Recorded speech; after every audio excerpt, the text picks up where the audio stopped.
Hello good morning, welcome to legacy.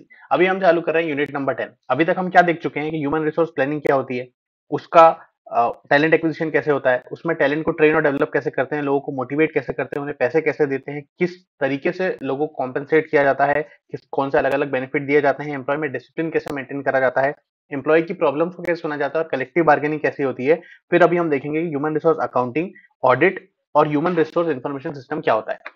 अभी human resource accounting और audit human resource information system unit number 10। इस unit में हम इसको पढ़ने के बाद हमें क्या क्या पता चल जाएगा कि ह्यूमन रिसोर्स अकाउंटिंग क्या होती है, उसके ऑब्जेक्टिव्स एडवांटेजेस क्या होते हैं, ह्यूमन रिसोर्स अकाउंटिंग की मेथड्स क्या क्या होती हैं, मैन पावर कॉस्ट को कंट्रोल किस तरह करा जाता है और कंट्रोल करने के लिए एचआर ऑडिट करा जाता है, एचआर ऑडिट करने के लिए ऑब्जेक्टिव्स क्या रहते हैं, उसकी प्रोसेस क्या रहती है। फिर हम एचआईआरएस पढ़ेंगे जो हमने यूनिट 1 में ऑलरेडी थोड़ा सा देखा हुआ है। कौन सी इंफॉर्मेशन प्रोवाइड करता है एचआईआरएस, उसके ऑब्जेक्टिव्स क्या होते हैं, उसके एडवांटेजेस क्या होते हैं, एसेंशियल्स क्या होते हैं अच्छे एचआईआरएस को बनाने के लिए, उसके लिमिटेशंस क्या क्या होते हैं और आज की तारीख में एचआईआरएस का कितना सिग्निफिकेंस है। इंट्रोडक्शन।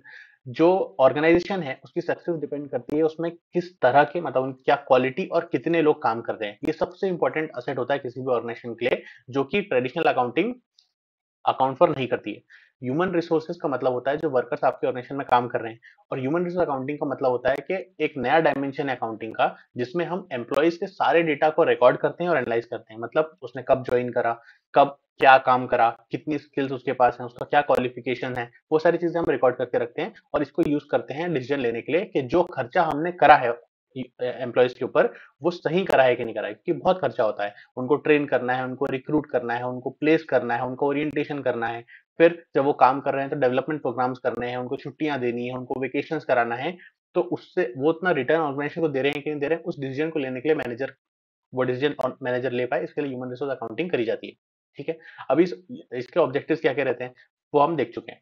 अभी ह्यूमन रिसोर्स अकाउंटिंग में क्या होता है कि हम is about identifying and measuring the data of human resources. यहाँ पे हम डेवलप करते हैं फाइनेंशियल असेसमेंट कि जो लोग हमारे यहाँ काम कर रहे हैं वो कैसा काम कर रहे हैं over a period of time. यहाँ पे हम इकोनॉमिक रिजल्ट्स को इवेल्युएट करते हैं in return of the investment, जो हमने इन्वेस्टमेंट करा उस पर हमें रिटर्न कितना मिल रहा है। जो कॉस्ट हमने इनकर करी है और जो वैल्यू लोग हमें दे रहे हैं उसको हम कंपेयर करते हैं। कॉस्ट कौन कौन सी होती है, लोगों को रिक्रूट करने में, हायर करने में, ट्रेन करने में, डेवलप करने में कॉस्ट लगती है।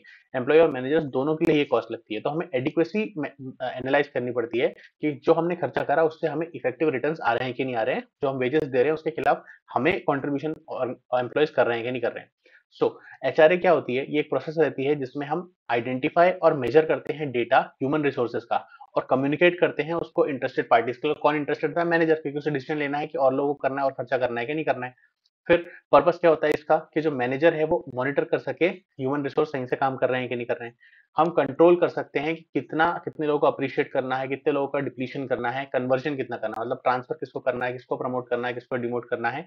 और हम ये हमें कॉस्ट और वैल्यू इंफॉर्मेशन प्रोवाइड करता है जिससे कि हम एक्विजिशन, एलोकेशन, डेवलपमेंट और मेंटेनिंग कर सकते हैं। किस तरीके से लोगों को मेंटेन करना है उसके जो इन्फॉर्मेशन चाहिए डिसीजन के लिए वो हमें मिल जाती है। अगली चीज होती है ऑब्जेक्टिव्स क्या है ह्यूमन रिसोर्स अकाउंटिंग के। ये हमें इंफॉर्मेशन प्रोवाइड करता है of the cost and value of human resources. सारा ह्यूमन रिसोर्स अकाउंटिंग का मेन पर्पस ये है कि हमें डेटा प्रोवाइड करता है कि हमने कितना खर्चा करा और कितना वैल्यू हमें इस पर्टिकुलर ह्यूमन रिसोर्स से मिला, इस पर्टिकुलर एम्प्लॉय, इस पर्टिकुलर ग्रुप से हमें मिला। मैनेजमेंट एस्टिमेट करता है कि कॉस्ट कितनी लगेगी एक एम्प्लॉय के लिए, उसको अभी रिक्रूट करने में, सेलेक्ट करने में, ट्रेन डेवलप करने में, और कितनी प्रोबेबल इन्वेस्टमेंट आगे चल के लगने वाली है एक्वायर, एलोकेट और मेंटेन करने के लिए ह्यूमन रिसोर्सेज को। ये पूरी इन्फॉर्मेशन एचआरए से पता चल जाती है। फिर ये हमें मॉनिटर करने में हेल्प करता है। कैसे? ह्यूमन रिसोर्स अकाउंटिंग हमें बताता है कि best help the organisation to make the best employment. वो जो जिस जगह पे जो एम्प्लॉय की, जिस टाइप के एम्प्लॉय की जरूरत है वो हमें पता चल जाता है ऑडिट से, अकाउंटिंग से। हम जस्टिफाई कर सकते हैं एम्प्लॉय को आपने क्यों एक्वायर, सेलेक्ट या ट्रेन करा, क्योंकि उसने कितना काम करा हमें पता चल जाता है। हम उसके लिए हाई पैकेज कर सकते हैं, अच्छी क्वालिटी मेंटेन कर सकते हैं प्रोडक्ट्स की। हम इंश्योर कर सकते हैं कि परफॉर्मेंस उसकी सही रहे, वो अपनी ड्यूटीज एंड रिस्पॉन्सिबिलिटी सही से कर रहा है कि नहीं कर रहा है वो हम चेक कर सकते हैं। फिर अप्रिसिएशन एंड डेप्रिसिएशन, अगर कोई एम्प्लॉय अच्छे से काम कर रहा है तो हमें अकाउंटिंग से वो चीज पता चल जाएगी, तो हम उसे और अप्रिशिएट कर सकते हैं, उसको प्रमोट कर सकते हैं। लेकिन अगर नहीं अच्छे से काम कर रहा है तो डेप्रिसिएशन बोलेंगे। लेकिन ह्यूमन रिसोर्स को एज अ असेट आपको यहाँ पर देखना है। तो जो एप्रिसिएशन होती है किसी भी एसेट की वैल्यू में, वो कब होती है? जब जो एम्प्लॉय है वो अपनी क्वालिटी बढ़ाता रहेगा विद टाइम, अपनी स्किल्स बढ़ाता रहेगा काम करने की। और अगर वो उसकी skills with the period of time कम होती जा रही है तो उसे हम कहेंगे डेप्रिसिएशन हो रहा है उसकी क्वालिटीज में। तो इसके लिए हमें करेक्टिव मेजर्स लेने पड़ेंगे उसके परफॉर्मेंस को अच्छा करने के लिए। फिर हमें कॉस्ट और वैल्यू इन्फॉर्मेशन प्रोवाइड करता है एचआरए।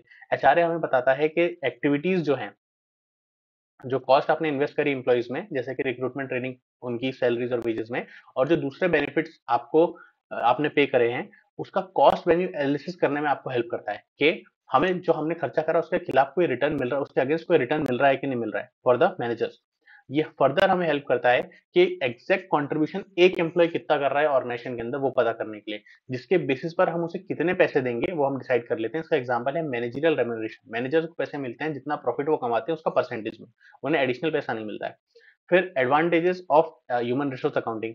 ये क्या एडवांटेजेस हैं इसके? सबसे पहली बात कि डिसीजन मेकिंग में हेल्प करता है, सारी इंफॉर्मेशन प्रोवाइड कर देता है, कौन सा एम्प्लॉय कहाँ पर है, क्या कर रहा है, तो क्या हमें नए एम्प्लॉयज को लाने की जरूरत है, या फिर जो एग्जिस्टिंग है उन्हें हम प्रमोट कर दे, क्या हमें कुछ लोगों को नई लोकेशन में ट्रांसफर करना है, या फिर जहां पे नया प्लांट है वहां से लोकली लोगों को हम रिक्रूट करें, क्या हमें एडिशनल कॉस्ट इनकर करनी है लोगों को ट्रेन करने के लिए, या फिर किसी एचआर कंसल्टेंट के पास जाके उससे हम हमारे ह्यूमन रिसोर्सेज को ले लें। तो ये सारे डिसीजन लेने के लिए हमें हेल्प करता है एचआरए।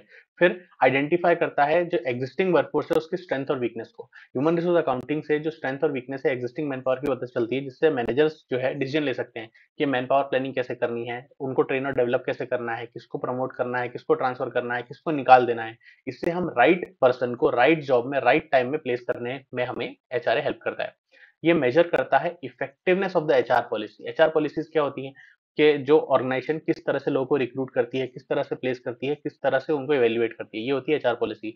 तो इसका जो इम्प्लीमेंटेशन है, ये एचआरए का जो इम्प्लीमेंटेशन है, ये हमें अनेबल करता है कि हम कितनी इफेक्टिवली हमारी एचआर पॉलिसी काम कर रही है उसे देख सके, उसकी इफेक्टिवनेस को देख सके।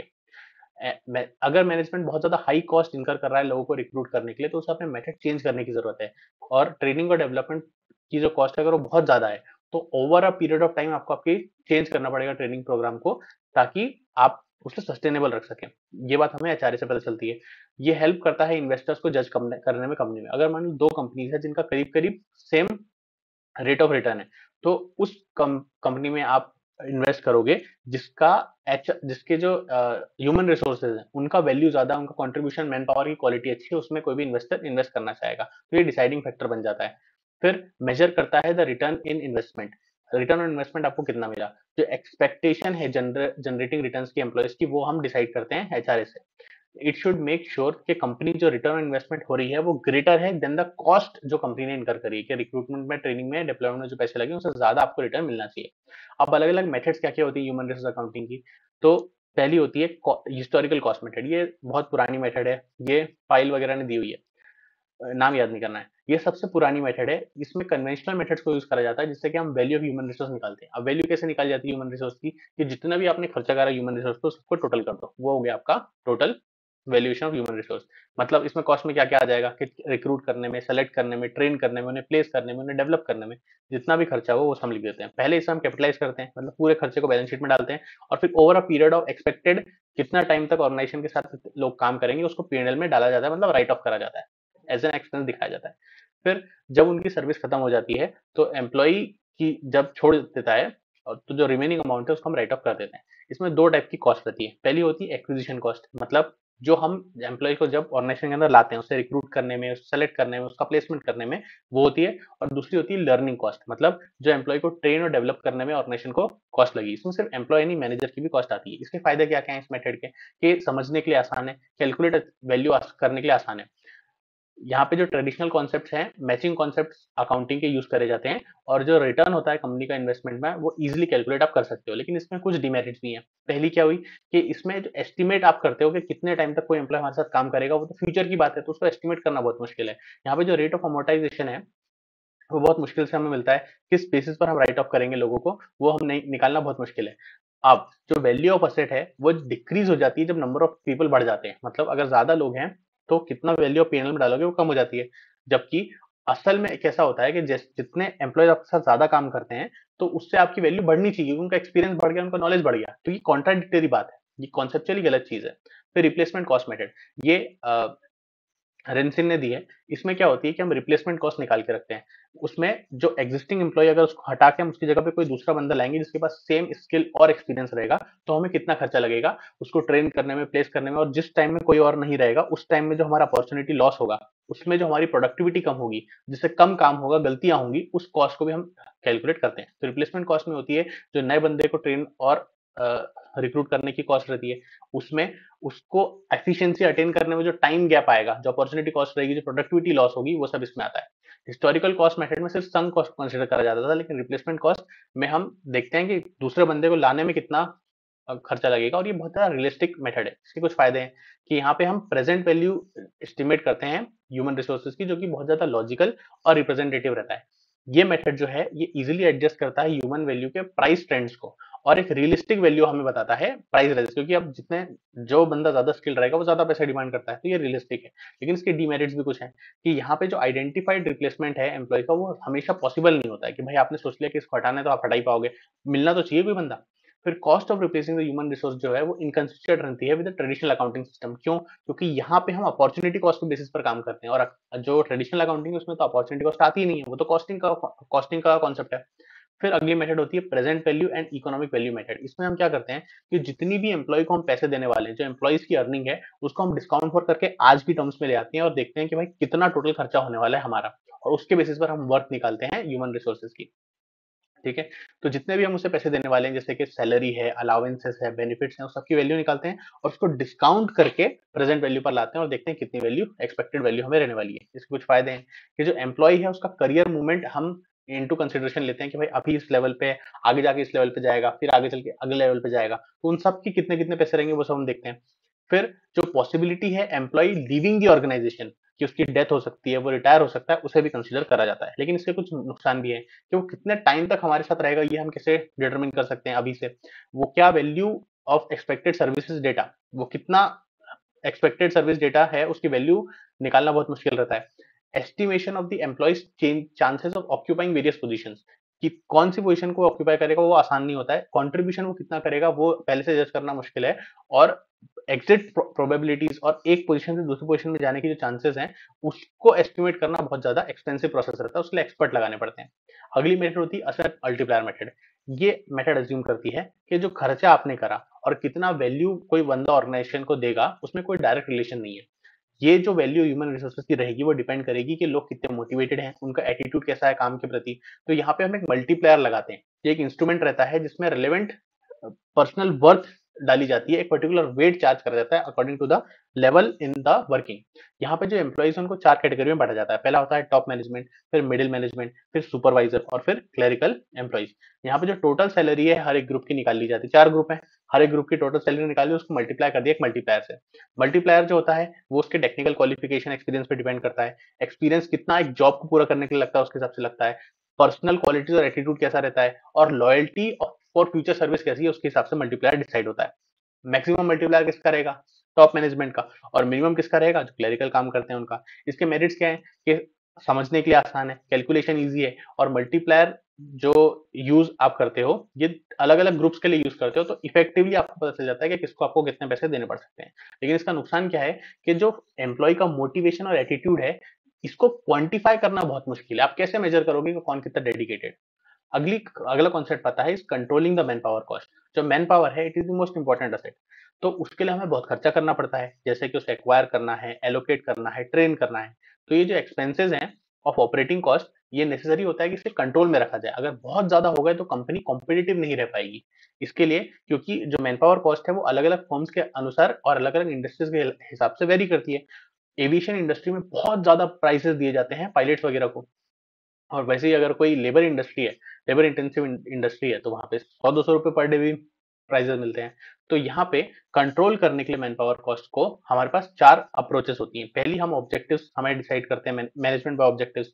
दूसरा होता है जो हम देख चुके हैं, रेशियो एनालिसिस जो हम देख चुके हैं, पर्सनल प्रोडक्टिविटी जो हम देख चुके हैं, एचआर रिपोर्ट्स एंड बजट्स हम बनाते हैं जिसके हिसाब से हम सारा खर्चा करते हैं। फिर एचआर ऑडिट। एचआर ऑडिट क्यों करा जाता है? कंट्रोल करने के लिए एचआर कॉस्ट को। तो एचआर ऑडिट क्या होता है? एक एनुअल हेल्थ चेकअप की तरह रहता है, जो कि इंपॉर्टेंट रहता है किसी भी ऑर्गेनाइजेशन के लिए। यहाँ पे मैनेजमेंट और एचआर फंक्शन में हमें कॉन्फिडेंस आए, इसके लिए हम एचआर ऑडिट करते हैं। हम एग्जिस्टिंग ह्यूमन रिसोर्स डेवलपमेंट की स्ट्रेटजीज कैसी हैं, सिस्टम कैसे हैं, स्टाइल कैसे हैं, स्किल्स और कल्चर कैसा है, जिससे कि हमारे शॉर्ट टर्म और लॉन्ग टर्म के गोल पूरे हो सके, वो हम कर पाएंगे कि नहीं, वो हम चेक करते हैं। एचआर ऑडिट में हम एक सिस्टमेटिक वेरिफिकेशन करते हैं सारी चीजें जो कि ऑर्गेनाइजेशन के अंदर हो रही है। शांति से सुनना। जॉब एनालिसिस, जॉब का design, recruitment selection, orientation and placement, training and development, performance appraisal, job evaluation, employee and executive remuneration, motivation and morale, participative management, communication welfare, social security, safety and health, industrial relation, trade union, dispute, other resolution. ये सारे chapter में जो जो पढ़ा है सब चीजों का ऑडिट होता है। ये यूजफुल रहता है किसी भी ऑर्गेनाइजेशन के लिए, क्योंकि उसके गोल्स पूरे होते हैं इससे। एचआर ऑडिट हेल्प करता है कई सारे तरीके से। पहला कि एक प्रॉपर कंट्रीब्यूशन एचआर डिपार्टमेंट का बता देता है, ऑर्गेनाइजेशन के कितना कंट्रीब्यूट कर रहा है एचआर डिपार्टमेंट। एक प्रोफेशनल इमेज बनाता है एचआर डिपार्टमेंट की, इससे एचआर कॉस्ट कम होती है, एचआर पर्सनल मोटिवेट होते हैं। कोई प्रॉब्लम अगर एचआर फंक्शन में होती है तो वो आइडेंटिफाई हो जाती है, उसको सॉल्व भी करा जा सकता है। फिर ये हेल्प करता है साउंड परफॉर्मेंस अप्रेजल सिस्टम बनाने के लिए एचआर ऑडिट।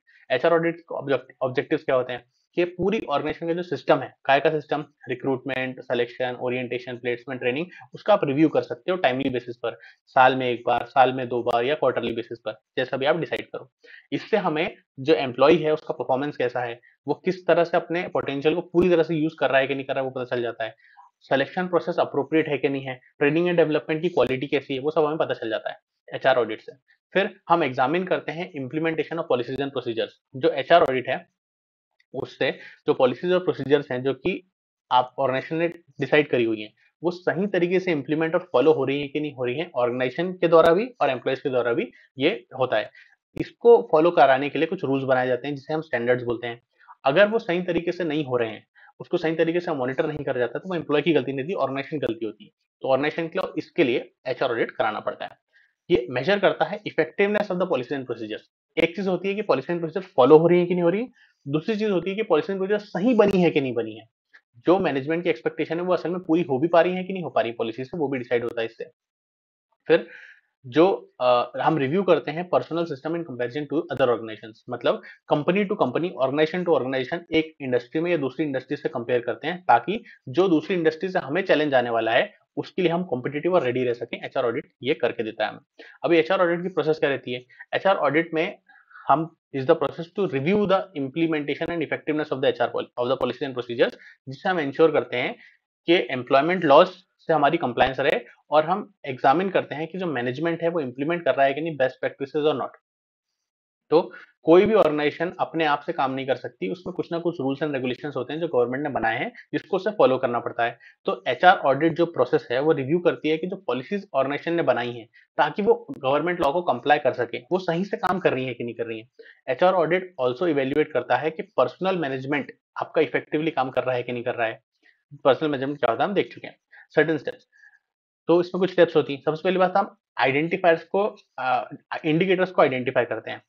वो कैसे होता है कि हम जो पर्टिकुलर इश्यूज रहते हैं, जैसे कि अगर स्किल, स्टाइल, सिस्टम, स्ट्रेटेजी और स्ट्रक्चर में कोई इशू आ रहा है तो हम उसे डिस्कस करते हैं, उसके रिगार्डिंग सारा डेटा कलेक्ट करते हैं, और उसके लिए स्टैटिस्टिकल रेशियोज, ग्रॉस नंबर सारे आइडेंटिफाई करते हैं।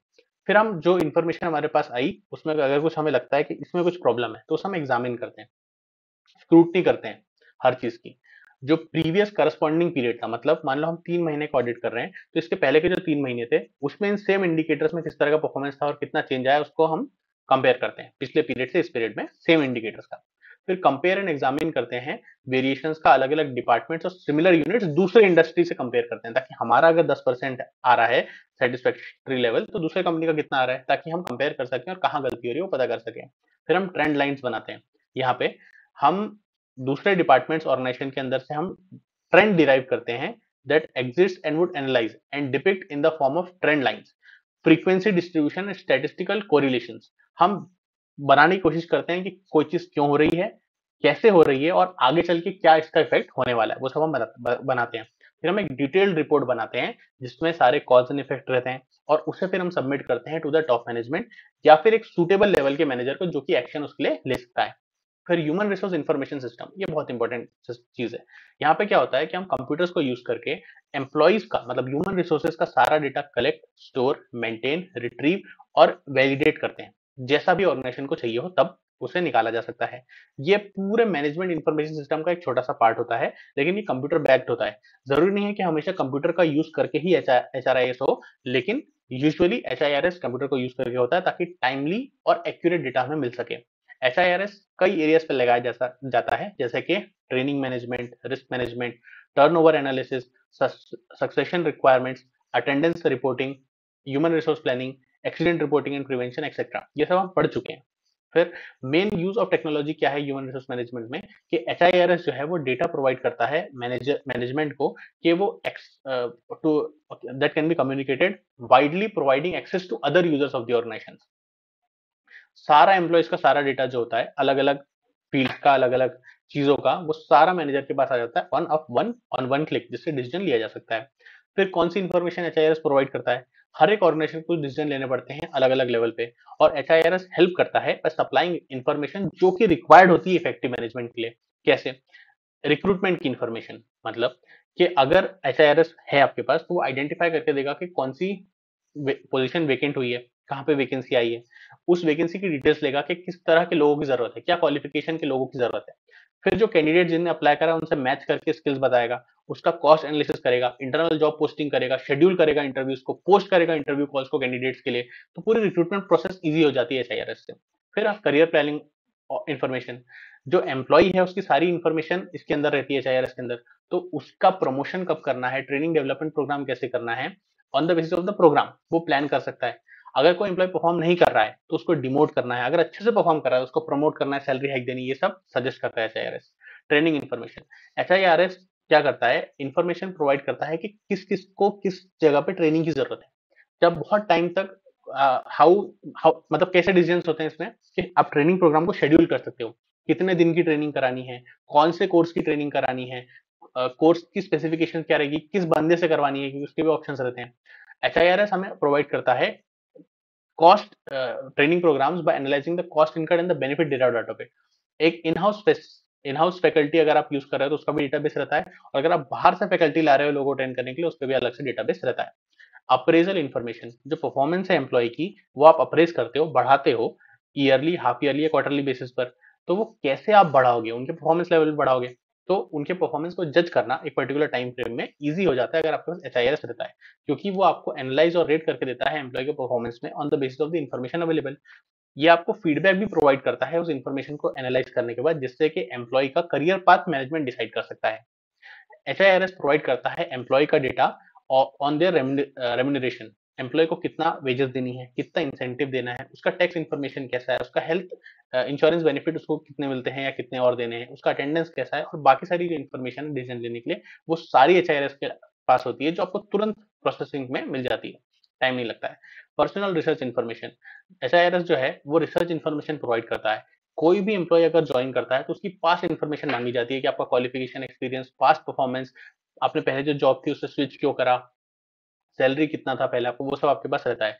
तो आप राइट कैंडिडेट को राइट जॉब के लिए चूज कर पाते हैं, क्योंकि आपको उसकी सारी इन्फॉर्मेशन रहती है HIRS के अंदर। फिर ऑब्जेक्टिव्स क्या क्या रहते हैं HIRS के, कि वो हिस्टोरिकल इन्फॉर्मेशन और एविडेंस प्रोवाइड करता है। कोई इंप्लॉय जब ज्वाइन कर रहा है तो किस उसने कब ज्वाइन करा, उसने क्या खर्च, क्या कॉस्ट पे ऑफ रिक्रूटमेंट में हमने उसको लिया, उसकी परफॉर्मेंस रिपोर्ट कैसे रही, उसका फीडबैक कैसा रहा, और दूसरी जो इन्फॉर्मेशन रहती है उस वो हमारे पास HIRS में रहती है। तो मैनेजमेंट देख सकता है कि एम्प्लॉय कैसा काम कर रहा है, उसके बेसिस पर उसके आगे के करियर को डिसाइड कर सकता है। Up to date information provide करता है।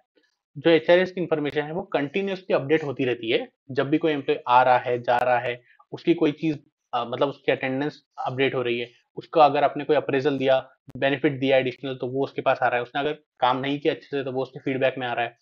तो ये हेल्प करता है employee personnel research and personnel audit के लिए। HIRS जो है वो कंडक्ट करता है रिसर्च और इन्वेस्टिगेशन एम्प्लॉयज के बारे में। और कई कई बार क्या होता है, एम्प्लॉय गलत इन्फॉर्मेशन दे देते हैं सिर्फ ज्वाइन करने के लिए। उनका सिलेक्शन होने से पहले पहले उनने जो इन्फॉर्मेशन प्रोवाइड करी है उसके बारे में रिसर्च और ऑडिट करना बहुत जरूरी होता है, ताकि उसने गलत डिग्रीज ना बता दी हो, वो कंफर्म करने के लिए। फिर HIRS प्रोवाइड करता है पर्सनल डिसीजंस लेने के लिए सारी इन्फॉर्मेशन हमें प्रोवाइड करता है। HRS मैनेजमेंट को हेल्प करता है फोरकास्ट करने में कि कितनी डिमांड रहने वाली है किसी पर्टिकुलर जॉब की ऑर्गेनाइजेशन के अंदर, और उसकी कितनी सप्लाई है। तो डिसीजन जैसे कि रिक्रूटमेंट, सिलेक्शन, प्लेसमेंट, ट्रेनिंग की कितनी नीड है, प्रमोशन किसको देने हैं, वो सब HRS हमें प्रोवाइड करता है। अनेबल करता है वो सब लेने के लिए। कितना पेरोल और करियर पाथ, जैसा कि हमने पहले देखा कि एचआईआरएस हेल्प करता है किसका करियर कितना ग्रो करेगा, किस तरह से ग्रो करेगा, उसका बेसिस क्या रहेगा, वो एचआईआरएस प्रोवाइड करता है। इन्फॉर्मेशन प्रोवाइड करता है गवर्नमेंट और दूसरी एजेंसीज को। जो दूसरी एजेंसीज होती हैं वो एडिशनल यूज के लिए एचआईआरएस को यूज कर सकती हैं, जैसे कि कितने लोग आपके यहाँ काम कर रहे हैं, उनका टीडीएस कट रहा है कि नहीं कट रहा है, और कोई सुटेबल मैच है, अगर वेकेंट पोजीशन है तो कोई दूसरे ऑर्गेनाइजेशन में, या तो वो अपने कैंडिडेट को रेफर कर सकते हैं to the organisation to the vacant position, to that particular government और गवर्नमेंट वैकेंसी। ये हेल्प करता है in evaluating and modifying the HR policies. जो एचआर की पॉलिसीज हैं उसको इवेल्युएट करता है कि सही से काम कर रही है कि नहीं कर रही है, और अगर कुछ गलती है तो उसको अपडेट करने में भी हेल्प करता है एचआरएस। फ्रॉड को डिटेक्ट करने के लिए, मिस्टेक को डिटेक्ट करने के लिए और एरर्स को अवॉइड करने के लिए एचआरएस काम आता है, क्योंकि वो कंप्यूटर बेस्ड रहता है, उसमें ह्यूमन एरर्स, मैनुअल एरर्स नहीं होते हैं। एचआरएस के एडवांटेज क्या आते हैं कि जो मैनुअल फाइल्स आप पहले करते थे वही काम आप बहुत एक्यूरेटली और टाइमली कर सकते हो, जिससे कि मैनुअल एरर्स नहीं होते और टाइम बहुत बच जाता है, क्योंकि सारी चीजें ऑटोमेटेड होती हैं। ये सेंट्रली अवेलेबल रहता है, जिससे कि कोई भी इसे देख सकता है और आप कम टाइम में लोगों को लिंक कर सकते हो और सारा डेटा उन तक पहुंचा सकते हो। ये इजी रहता है एनालाइज करने के लिए रिकॉर्ड्स को मैनुअल रिकॉर्डिंग से। अगर आप क्लर्क्स या स्पेशलाइज पर्सन को लगा के मैनुअली कोई काम को करोगे तो बहुत टाइम कंज्यूमिंग प्रोसेस है, लेकिन कंप्यूटर बेस करोगे तो तुरंत हो जाएगा। अगर ये ऑपरेट करता है easy to operate and saves time. HIRS जो होता है वो ऑटोमेशन के थ्रू होता है, और मैनुअली जो चीजें आपको करनी पड़ती थी वो अवॉइड हो जाती हैं, तो मैनेजर अपना अटेंशन जो है वो इंपॉर्टेंट स्ट्रेटेजिक एरियाज में लगा सकता है। ये सब ट्रिवियल चीजें एचआरएस मेंटेन कर लेता है।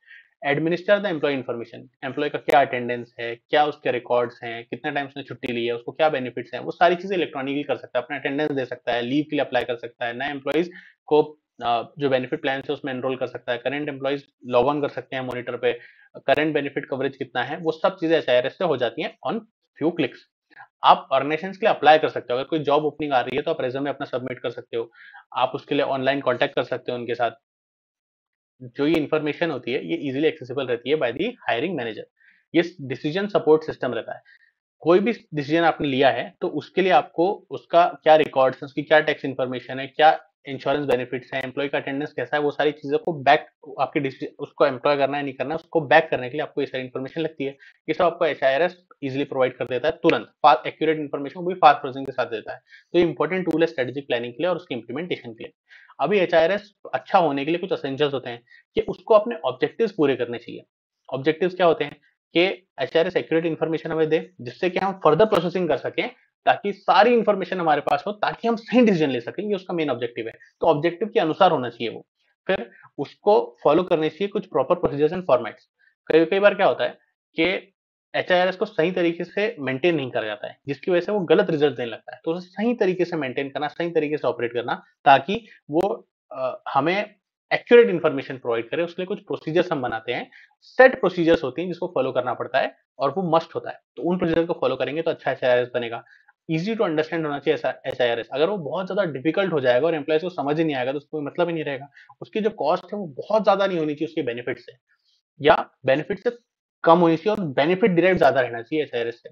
इजीली एक्सेसिबल रहना चाहिए। ऐसा नहीं कि आपने कहीं और लगा दिया, उसको दूर लगा दिया, या फिर उसे ऑपरेट करना बहुत मुश्किल हो रहा है, ऐसा नहीं होना चाहिए।